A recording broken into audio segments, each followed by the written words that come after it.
예, 수요일 우리 저녁 시간마다 요한계시록 말씀을 우리가 함께 나누고 있습니다.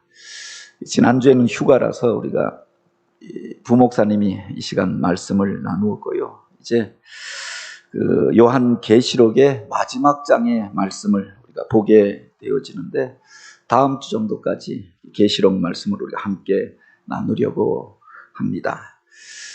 아마 1호를 시작하면서 특별 새벽 기도회 때 요한계시록에 나오는 7교회에 대한 주시는 말씀을 가지고 특별 새벽 기도회를 가졌고 2월부터 아마 수요 예배 시간에 요한계시록 말씀을 나누었는데 이제 그 막바지 마지막 장을 우리가 읽게 되어집니다. 그 역사의 과정을 이야기할 때 마라톤에 비유하여서 이야기하기도 하고 또 우리 인생과 그 삶의 과정, 신앙의 여정을 마라톤에 비유하여서 이야기하기도 하죠. 처음에는 의기양양하게 시작하였는데 그 중간에 고비가 오게 되는 것 아닙니까? 마라톤을 뛰다 보면은 10km를 넘을 때 또 20km를 넘을 때 고비가 오게 된다고 합니다. 심장이 터질 것 같고 도저히 더 이상 뛰지 못할 것 같고 포기하고 싶은 마음들이 들고 차라리 주저앉고 싶은 때가 다가오는 거죠. 근데 그 고비를 넘고 나면은 이제 편안하게 달려가게 되는 겁니다. 그리고 마지막 30km를 넘길 때 다시 한번 그런 고비가 와서 이제는 도저히 뛰지 못할 것 같은 순간이 오는데 그 고비를 넘기고 나면은 그 다음부터는 아무 생각도 없이 마치 날아가는 것처럼 40km를 넘게 되어지면은 끝까지 달려가게 된다고 이야기합니다. 요한계시록 그 뒷부분에 보면은 어찌 보면은 그렇게 환상적인 이야기들이 기록되어져 있습니다. 중간에 여러 가지 악정 고투가 있고 우리가 신앙을 지키고 또 하나님 앞에서 하나님 맡겨주신 사역 감당할 때 이 세상 가운데서 겪게 되어질 고난과 환난과 어려운 관문들에 대하여서 이야기하다가 마지막에 가서 역사의 마지막에 임하게 될 아름다운 나라에 대해서 영원한 나라에 대해서 계시록 22장에 기록하고 있는 것 아닙니까? 그 1절과 부터 5절까지 말씀해 보면 천국의 그 아름다움에 대하여서 소개하고 있고 그리고 어린 양의 보좌로부터 흘러나오는 그 생명수 강에 대하여 그리고 또한 사시사철 열매를 맺는 생명나무에 대하여서 이야기하고 하나님의 영광으로 가득한 그 나라에 대하여서 소개합니다. 이 요한계시록을 읽을 때 우리가 이 세 가지 구조를 이해하고 읽어야 한다라고 하였습니다. 내가 본 것과 이미 있는 것, 이제 있는 것과 장차 될 일에 대하여서 기록하고 있다. 과거에 있었던 일들이 있고 현재 있는 일들이 있고 앞으로 되어질 일들을 기록하고 있는 거죠. 요한의 때에 이미 있었던 일이 있었고 그가 살면서 겪고 있었던 일들이 있고 앞으로 되어질 일들을 기록하여 놓았던 겁니다. 대부분의 일들이 요한 입장에서는 장차 되어질 일들이었습니다. 그 중에서 이미 이루어졌던 일들이 있지 않습니까?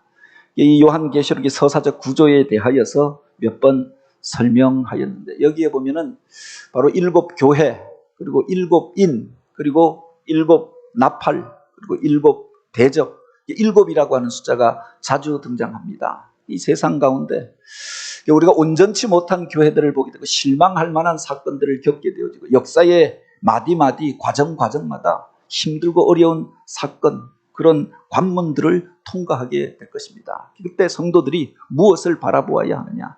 세상에 보여지는 것들을 보는 게 아니라 하늘의 것들을 보라. 바로 하늘의 영광의 보좌를 요한으로 보게 하였고 그곳에서 바로 24장로가 천군 천사들이 먼저 간 성도들이 그 앞에서 하나님을 예배하는 그 영광스러운 환상을 그에게 보여주셨던 거죠. 이 땅을 살아가는 성도들을 향하여 하늘의 것을 보라고 말씀하십니다. 그리고 이 역사의 마지막에 일어날 일들에 대하여서 알게 하시면서 그때 구원받을 자들이 누구이며 그들이 부를 찬송이 무엇인가 라고 하는 것을 기록하고 있죠. 특별히 7 나팔에 대하여서 바로 8장과 9장에 기록하고 있는데 이런 일들이 있으면 역사의 마지막이 온 줄 알라라고 말씀하십니다. 그때 바로 그 교회가 감당하여야 할 일들, 마지막 때를 그렇게 살아가는 성도들이 바라보아야 할 것이 무엇이고 감당해야 할 사명이 무엇인가에 대하여서 10장과 11장에 기록하여 놓고 있지요. 그리고 그 다음 12장에 보면은 바로 이 땅 가운데서 창세로부터 지금까지 있어 왔던 영적 싸움에 대하여서 이야기합니다. 이게 보여지는 게 전부가 아니라 바로 그 이면에 마귀 사단이 그렇게 하늘에서 하나님을 대적하였던 그들이 이 땅 가운데 내려와서 악하고 비참한 일들을 일으키고 있는 것이죠. 그것 때문에 성도들이 고난을 당하고 이 땅에서 비참한 일들이 벌어지게 되어졌음을 밝히고 있습니다. 그리고 그들을 쫓아가는 적 그리스도의 세력과 또한 거짓 선지자들과 음녀의 유혹이 있을 것에 대하여 말씀하시지 않습니까? 바로 하나님께서 마지막에 7 나팔의 마지막 재앙, 7 대접이 쏟아지게 되어질 때 이 땅의 악한 것들을 제거하고 하나님께서 심판하시고 정결하게 하심으로 그 이후에 주님께서 이 땅 가운데 다시 오게 되실 것을 말씀하시죠. 이 재앙이 그냥 재앙이 아니라 그 속에 우리 안에 온전치 못한 것들을 드러내고 악한 것들을 제거하고 그래서 하나님을 대적하여 일어났던 이들에 대하여 심판하는 사건으로 이 땅 가운데 이 7 대접의 사건들이 벌어지게 될 것을 말씀하시는 거죠. 그리고 이제 주님께서 천군 천사왕 그 영광의 나팔 소리와 함께 이 땅 가운데 다시 오게 될 것이고 그때까지 믿음을 지킨 그들이 또 먼저 갔던 성도들이 일어나서 주님과 함께 그 영원한 생명을 누리며 거하게 될 천년 왕국에 대하여서 이야기합니다. 그리고 바로 이 땅 가운데서 새 하늘과 새 땅, 새 예루살렘 그리고 하나님께서 열어주시는 영원한 나라가 열려지게 될 것을 이야기하죠. 물론 어떤 이들은 이 요한계시록을 더 세부적으로 그 마디마디 단락을 나누어서 또 역사의 과정을 설명하기도 합니다. 근데 이 큰 틀만 우리가 기억하면서 역사가 이렇게 가고 있다라고 하는 거죠. 우리가 그 마지막 어느 지점에 지금 서 있는 겁니다. 그래서 그 많은 이들이 이제 종말론적인 관심을 갖게 되어지는 것 아닙니까? 7번째 나팔 소리가 울려 퍼지는 시대에 7 대접이 쏟아져 내리는 것 같은 그런 세대 가운데 재앙의 시대 가운데 그 속에서 바로 주님의 오실 그때를 기다리게 되어지는 것 아닙니까? 이 마지막 때의 성도들이 어떻게 살아야 하는가? 성경에 보면 특별히 계시록에서 반복하여 말하고 있는 것이 내가 다시금 오리라 주님께서 그렇게 약속하시는데 바로 다시 오실 주님을 기다리는 성도들이 어떻게 살아야 하는가? 이것에 대하여서 바로 요한계시록 22장 6절부터 마지막 절까지 기록하고 있는 겁니다. 22장 1절, 2절에 보면은 오늘 우리가 거하게 될 영원한 나라에 대하여서 그리고 새 예루살렘에 대하여서 기록하고 있지요. 그것은 다시는 저주가 없을 것이고 어린 양의 보좌로부터 생명수 샘이 흘러나와 우리들의 상처와 아픈 것들을 모두 씻겨주고 영원한 생명 가운데 우리가 거하게 될 것이고 더 이상 우리가 그렇게 슬퍼하고 애통해하고 아파하고 쟁투하고 싸우지 않고 주님의 영원한 영광 가운데 거하게 될 것이다. 그 이름을 믿고 의지하던 그들이 바로 그 이름을 믿는 자들이 그 나라 가운데 거하게 될 것을 이야기합니다. 그곳에는 밤이 없을 것이고 또한 등불과 햇빛이 없어도 영원한 빛 가운데 우리가 거하게 될 것이고 얼굴과 얼굴을 대하여서 주님을 만나고 또 역사에 숨겨졌던 비밀들이 그곳에서 드러나게 될 것인데 믿음의 성도들이 그곳에서 왕노릇하게 되리라 라고 하였습니다. 그리고 오늘 우리가 읽은 이 본문에 보면 그 나라에 들어가기 위하여서 마지막 관문을 통과하기 위하여서 마지막 때의 성도가 어떻게 살아야 하는가 이것을 기록하고 있는 거죠. 요한계시록 22장 6절에 보면 이렇게 기록합니다. 또 그가 내게 말하기를 이 말은 신실하고 참된지라 주곧 선지자들의 영의 하나님 그의 종들에게 속히 될 일을 보이시려고 그의 천사들을 보내셨느니라 라고 하였습니다. 그 주님께서 주셨던 말씀에 대하여서 이렇게 그 중요함에 대하여서 이야기하고 있는 거죠. 사람의 말들은 순간마다 변하잖아요. 요사이 세상 사람들이 기독교인들을 향하여서 그렇게 비난하는 것 중에 목사라고 하는 분이, 또 믿는다고 하는 분들이, 무슨 장로, 권사라고 하는 그분들이 언론에 나와서 또 세상의 일들에 대하여서 이야기하는데 악한 말들을 하고 거짓말들을 하고 하는 겁니다. 그래서 국가의 방역 체계가 다 무너졌다고 이야기하고, 왜 믿는 사람들이 그렇게 하느냐. 그래서 믿는 자들을 향하여서 함께 조롱하잖아요. 사람의 말은 당장 위기에 처하면은 거짓을 말하기도 하고 신실하지도 않고 참되지도 않지요. 그런데 주님께서 주셨던 말씀은 신실하고 참되다. 우리에게 언약하였던 말씀은 하나도 그냥 흩어지지 아니하고 그대로 다 이루어졌고 성취된 줄 믿으시기 바랍니다. 그래서 우리가 하나님의 말씀을 읽고 또 듣고자 하는 것 아닙니까?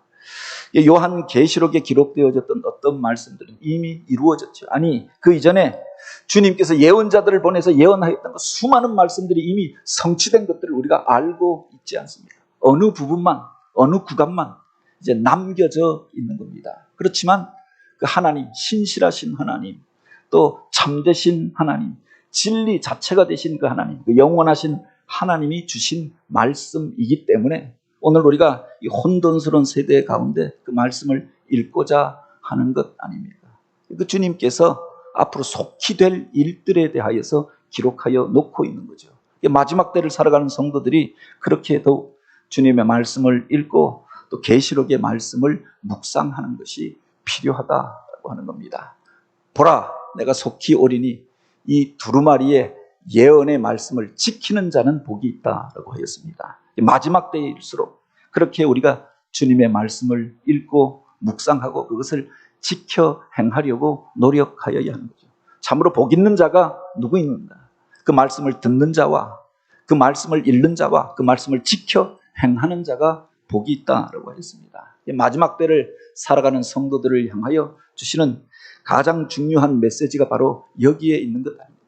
예언의 말씀을 들을 뿐만 아니라 그것을 지켜 행하라라고 하는 겁니다. 우리 하나님은 말씀의 하나님이시고 이 천지 만물을 말씀으로 창조하셨고 또 그 말씀대로 그 역사를 이루어 가시고 언약하였던 일들을 성취하실 것입니다.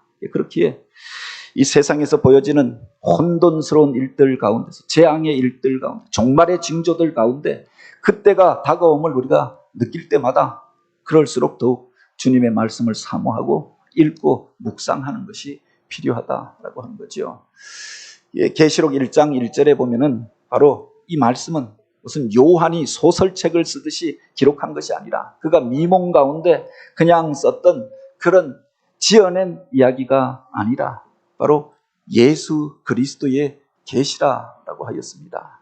반드시 속히 일어날 일들을 그 종들에게 보이셨다. 천사를 보내어 바로 깨닫게 하시고 또 직접 나타나서 말씀하시고 그것을 기록하도록 하였던 것 아닙니까? 그래서 우리가 물론 이 계시록을 읽을 때 이해가 되어지지 않는 부분들도 있습니다. 이해가 안 되어지는 것은 이해가 안 되어지는 채로 그 말씀을 읽고 또 나중에 세상에서 그 사건들이 일어나게 되어지면 바로 그 약속의 말씀이 어떻게 이루어지는가라고 하는 것을 우리가 확인하게 될 것입니다. 바로 이 말씀을 우리에게 주신 분이 누구신가? 바로 이 역사의 주관자가 되시는 하나님께서 예수 그리스도를 통하여 우리에게 주셨던 말씀이지요. 어떤 사람들이 어린 양의 혼인잔치에 참여하고 영원한 생명의 자리 가운데 거하게 될 것인가? 바로 그 참되신 말씀을 붙잡고 그 말씀이 우리에게 명하시는 대로 지켜 살아가던 그들이 바로 그 어린 양의 혼인잔치에 참여하고 영원한 나라에 들어가게 될 것을 약속하고 있지요.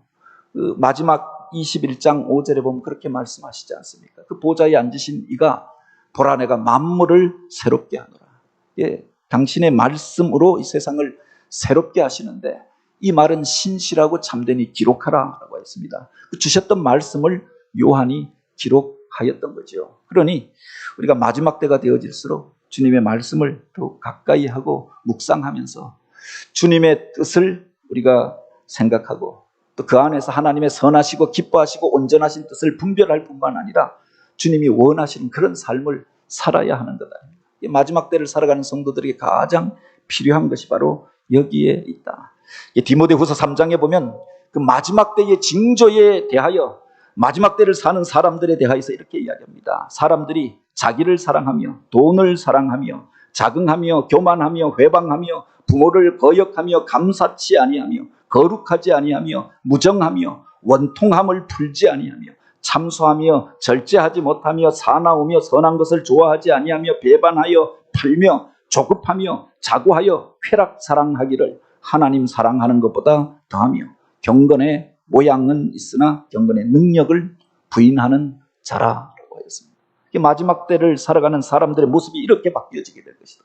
사람보다 바로 돈을 더 사랑하고 하나님보다 자기를 더 사랑하고 자긍하고 교만하여서 이와 같이 다른 사람의 일들을 회방하고 감사하지 아니하고 원통함을 풀지 아니하고 미워하고 증오하고 거짓을 쫓아 행하며 배반하며 겉으로는 경건의 이름은 가지고 있고 외양은 가지고 있는데 경건의 능력을 부인하게 될 것이다. 오늘날 믿는 자들 안에서도 이런 모습들이 있지 않습니까? 그래서 오늘 우리가 믿음의 능력을 잃어버린 시대가, 믿는 자들이 조롱당하는 시대 가운데 살아가게 되지 않았습니까? 그때일수록 우리가 내 감정을 따라 그리고 세상의 문화를 쫓아 즐거움을 쫓아 사는 자가 아니라 주님의 말씀을 묵상하는 자가 되라라고 하였고, 22장 11절에 보면 이런 말씀이 기록되어져 있죠. 그 마지막 때에 이 예언의 말씀을 임봉하지 말라. 닫아놓고 숨겨놓고 사는 자가 아니라 바로 그 말씀을 가까이 하고 지켜 행하는 자가 되라. 때가 가까울수록 그 말씀을 더욱 가까이 하라라고 하였습니다. 불의를 행하는 자는 불의를 그대로 행하고, 더러운 자는 그대로 더럽게 살고, 의를 행하는 자는 그대로 의를 행하고, 거룩한 자는 그대로 거룩하라라고 했습니다. 이게 무슨 말인가? 아니, 세상 가운데 불의한 자들이 있는데 불의한 자는 불의한 대로 살라. 더러운 자는 더러운 대로 살라. 의로운 자는 의로운 채로 살라. 거룩한 자는 그 거룩함을 지키고 살라라고 하였습니다. 바로 우리가 이 세상을 살아갈 때 불의한 자들을 보게 되지요. 그래서 그들을 향하여서 우리가 뭔가 권면을 하고 싶지 않습니까? 믿음의 사람들이 그들의 잘못에 대하여서 권면하고 또 바른 길에 대하여서 전할 수가 있죠. 그러나 받아들이지 아니하는 사람들이 있지 않습니까? 많은 사람들이 자기의 잘못에 대하여서 지적하면 오히려 분노하고 싸우려고 하잖아요. 같이 싸우다 보면 그 가운데서 우리도 불의한 자가 되어지는 겁니다. 술 취한 사람이 막무가내로 싸우려고 달려들면 피하는 게 상책이죠. 그 불의함을 지적한다고 하다 보면 같이 피 흘리며 싸우고 상처를 입게 되어지는 것 아닙니까? 더러운 자가 있는데 그렇게 더러워서 그를 씻기고 그 상처를 치유하는 일들이 귀하고 복된 일이죠. 그런데 그것을 거부하는 자들이 있지 않습니까? 더럽게 되어져서 추한 자리 가운데서 그 진창 가운데서 같이 뒹굴자고 하는 이들이 있다라고 하는 겁니다. 깨닫지 못하고 돌이키지 아니하고, 그래서 그가 주님 앞에 나오지 않는다고 하면 그대로 내버려 두라라고 하는 거죠. 오히려 우리가 그를 깨끗하게 한다고 그 자리에 들어가서 같이 진창에 더럽혀져서 그 은혜를 잃어버릴까? 그 안타까운 마음이 그 속에 담겨져 있는 것 아닙니까? 마지막 때가 되어졌다라고 생각하면 먼저 내가 말씀 앞에 내 자신을 세우고 내가 사는 것, 내가 깨끗하여지는 것, 내가 그 말씀대로 사는 것이 중요하다. 다른 사람을 정죄하고 심판하고 그들과 쟁투하면서 같이 악한 자가 되고 같이 더러워지는 것이 아니라 마지막 때가 다가왔다라고 생각되어지면 그때는 내 믿음 지키면서 주님이 원하시는 그 일들을 행하며 살려고 하는 것, 그게 더 소중함을 말씀하고 있는 것 아닙니까? 오늘 우리가 그런 시대에 살아가고 있잖아요. 말이 통하지 않는 시대 가운데, 악하고 패역한 세대 가운데 어떤 이들은 그래서 세상의 정치를 바꿔보겠다고, 세상 사람들을 바꿔보겠다고. 그런데 나중에 보면은 그 말과 그 모습이 세상 사람들보다 더 악하여지고 더 그렇게 세상의 것들로 오염되고 더럽혀져 있는 것들을 보게 되죠.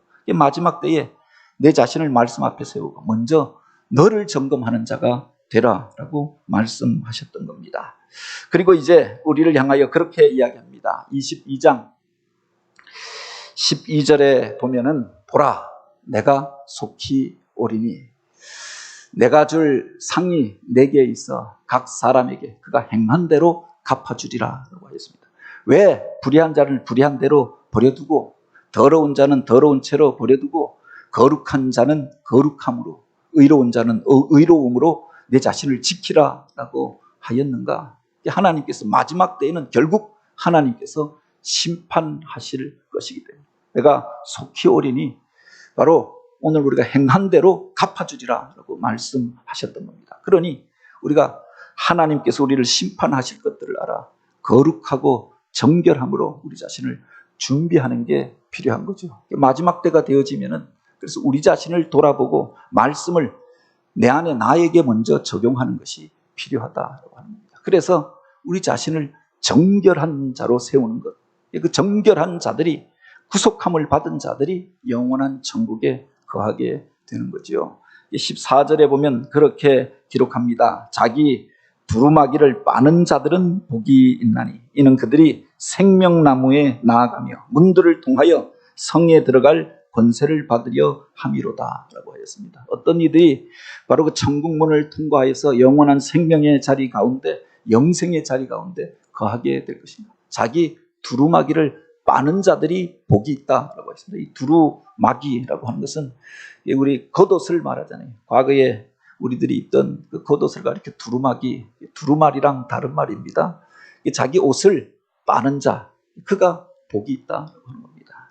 그냥 세상 가운데서 냄새 나는 옷, 찌들어져 있는 그 옷을 입고 사는 것이 아니라 이제 주님이 다시 오실 그때가 되어질수록 그래서 주님을 만날 수 있도록 너희 자신을 정결하게 하여서 너희 의복을 정결하게 하여서 주님 만날 준비를 하라. 성경 안에서 옷이라고 하는 것, 두루마기라고 하는 것은 그의 행실을 의미하는 단어이죠. 내가 옛 것을 벗어버리고 헌 옷을 벗어버리고 새 옷을 입으라. 의의 옷을 입으라. 거룩한 옷을 입으라 라고 하였습니다. 이스라엘 백성들을 향하여서 바로 그들이 시내산에서 하나님의 말씀을 받기 전에 먼저 너희 자신을 거룩하게 하라. 그 옷을 빨라라고 말씀하십니다. 가나안 땅에 들어가서 그들로 그렇게 그 세상 싸움을 싸우기 전에 그들에게 먼저 행하였던 할례를 받게 하고 새 옷을 입고 몸을 정결하게 하였던 거죠. 그 이후에 하나님께서 그들에게 놀라운 승리와 축복을 부어 주셨던 거다. 어떤 이들이 영원한 생명의 자리에 거하게 될 것인가? 의의 옷을 입고 정결한 옷을 입고 주님의 오심을 준비하였던 그들이 그 나라 가운데 거하게 될 것이다. 어떻게 그 옷을 깨끗하게 할 수 있는가? 그 앞에 보면 그런 말들이 있죠. 흰옷 입은 성도들이 찬양하며 그 무수한 무리들이 주님 앞에 나아가는 것을 보았다라고 하였습니다. 그 흰옷 입은 성도들이 누구인가? 어린 양의 피로 구속함을 받은 자들아. 어린 양의 피로 깨끗함을 얻은 자들아라고 하였습니다. 예수 그리스도의 피가 오늘 우리를 정결하게 하고 우리 죄를 그렇게 구속하여 주고 또 우리로 하나님의 백성 정결한 옷을 입고 주님 앞에 나아가는 능력이 되는 줄 믿으시기 바랍니다. 그 주님의 은혜를 의지하고 그 이름으로 우리의 죄가 사함받고 우리가 주의 백성이 되어졌음을 고백함으로 나아가게 될 때 우리가 정결한 양심을 덧입게 될 뿐만 아니라 주님이 기뻐하시는 의의 옷을 입게 되어지는 거죠.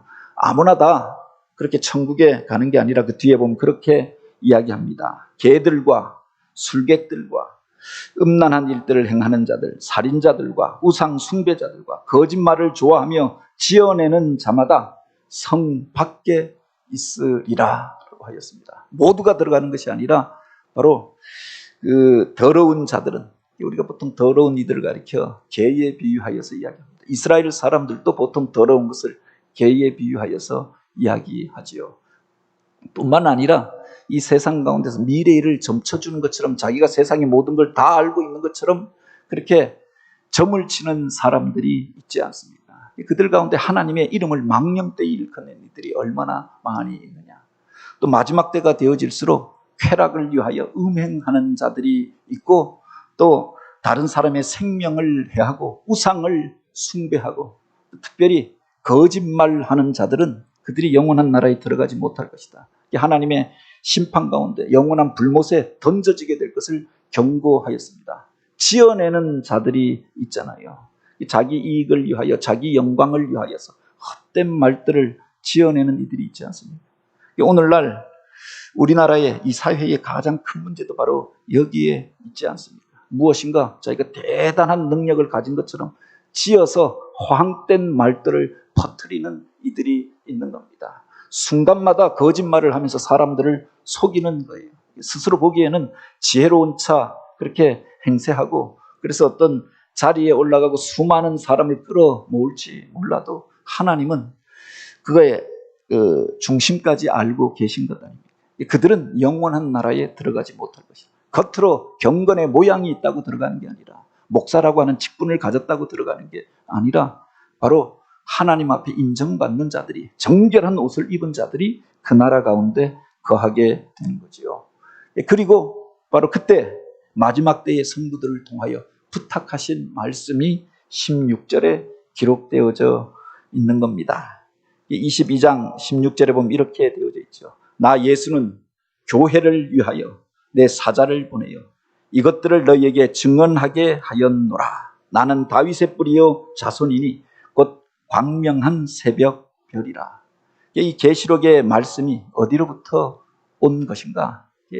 1장 1절에 보면 예수 그리스도의 계시라라고 하였습니다. 예수님께서 바로 밤모섬에 유배되어져 있었던, 낙심하고 있었던 그 안타까움 가운데 하나님의 뜻을 구하고 있었던 바로 그 사도 요한에게 나타나서 주셨던 말씀이 아닙니다. 때때로 천사를 통하여 깨닫게 하시고 또 하늘의 환상을 보여주시기도 하였지만 그 모든 것이 주님께서 들려주시고 보여주셨던 말씀이었다고 하는 겁니다. 그래서 여기 보면 나 예수는 이 교회를 위하여 이것을 기록하게 하였고 전하게 하였다. 요한계시록은 교회에 주시는 말씀입니다. 마지막 때가 되어져서 영적 싸움이 점점 극심하여져 갈 때, 하나님의 영광이 가려진 것 같고 재난의 일들이 들려오고 그래서 낙심할 수밖에 없는 상황 가운데 거하게 될 때 바로 이 말씀을 읽으라라고 하셨던 것 아닙니까?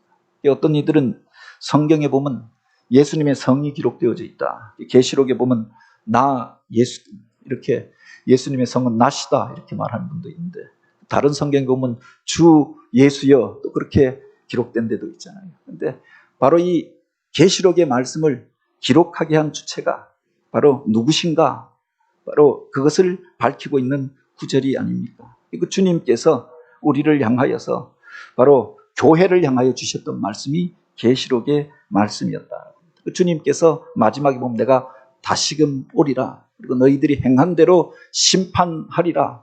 어린 양의 이름으로 구속함을 받은 자들이 영원한 생명의 자리 가운데 거하게 될 것을 약속하여 주신 거죠. 물론 계시록에 나오는 어떤 구절 한 부분을 떼어서 마지막에 이런 일이 있을 것이다, 저런 일이 있을 것이다 예언하는 사람들도 있습니다. 호기심을 가지고 우리가 읽을 수도 있고 또 깊이 성경을 또 생각할 수 있는 그 요한계시록의 말씀을 나눌 수 있는 기회도 있으리라고 생각합니다. 그런데 중요한 것은 바로 예수 그리스도 그분을 믿는 자들이, 그리고 그 앞에서 그 믿음을 지킨 자들이 영원한 생명의 자리 가운데 거하게 될 것이다 라고 하는 겁니다. 그리고 17절에 보면 그렇게 이야기합니다. 성령과 신부가 말씀하시기를 오라 하시는도다. 듣는 자도 오라 할 것이요 목마른 자도 올 것이요 또 원하는 자는 값없이 생명수를 받으라 하시는도다 라고 하였습니다. 그때 성령께서 주의 신부된 교회를 통하여 이 땅 가운데서 마지막으로 선포하여야 할 말씀, 선포하라고 주셨던 말씀이 뭐냐?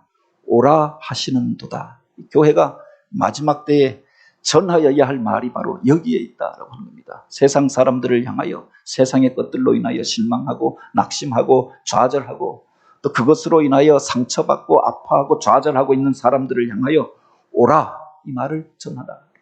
다시 오실 주님께서 교회를 통하여 마지막 때에 너희가 이와 같은 일들을 행하라. 듣는 자도 오라 할 것이요 목마른 자도 올 것이요 또 원하는 자는 값없이 생명수를 받으라 하시더라라고 하였습니다. 이 땅 가운데에서 갈급해하는 사람들에게 생명의 복음을 전하고 그들을 초청하여서 예수 그리스도를 믿게 하고 다시 오실 주님을 기다리는 자로 그 믿음의 자리 가운데 바로 성도의 자리 가운데 교회의 일원으로 저들을 초청하는 것, 이게 마지막 때의 교회에 맡겨준 가장 중요한 사명이라고 하는 거죠. 그 사역들을 감당할 때 여기에 보면 그렇게 이야기합니다. 값없이 생명수를 받으라 하시는도다. 이게 무슨 돈 내야 구원 얻는 게 아니라 바로 하나님께서 우리를 값없이 구속하여 주셨던 것처럼 죄인이었고 또 우리들의 행한 그대로 영원한 나라에 들어가고 또 그렇게 하나님의 자녀가 될 자가 아무도 없었지만 그 은혜로 우리가 구원함을 얻고 하나님의 자녀가 되지 않았습니까? 값없이 이제 이 땅 가운데서 복음을 전하는 일들을 행하고 목마른 자들을 치유하고 하나님의 선한 일들을 감당하는 교회가 되고 그런 사명을 감당하라. 우리가 은혜를 받았으니 은혜를 전하는 자가 되어야 합니다. 값없이 구원함을 얻었으니 값없이 복음을 전하는 일들을 행하여야 하는 거죠. 마지막 세대를 살아가는 교회가 행하여야 할 일들이 무엇인가라고 하는 것을 밝혀주고 있는 겁니다. 세상 가운데서 교회가 바로 점점 어두워져가는 그 시대 가운데 해야 할 일들이 무엇인가 우리가 분별하면서 이 계시록의 말씀을 더 깊이 읽고 그 속에서 우리에게 주시는 하나님의 사명의 음성을 듣게 되길 원합니다. 성령과 신부가 말씀하시기를 오라 하시는도다. 사람들을 초청하는 사역들, 불러서 하나님의 백성, 하나님의 말씀을 전하여서 온전케 하고 또 그들로 주의 제자가 되어져서 이제 그들도 나아가 복음을 전하며 나아가서 주님의 선한 일들을 감당할 수 있도록 그렇게 훈련시켜 준비하여서 세우는 일들, 이게 교회에게 맡겨진 사명이 아닙니까? 시대가 어렵고 또 이와 같이 마지막 때가 되어져 오늘 우리들 가운데 여러 가지 징조가 보여질 때일수록 주님께서 우리들을 통하여 원하시는 그런 사역들을 감당하는 교회, 또 그 가운데서 우리의 믿음을 지켜 행할 뿐만 아니라 서로를 권면하여서 다시 오실 주님을 기다리고 그날을 준비하는 우리들이 되어지길 주님의 이름으로 축복합니다.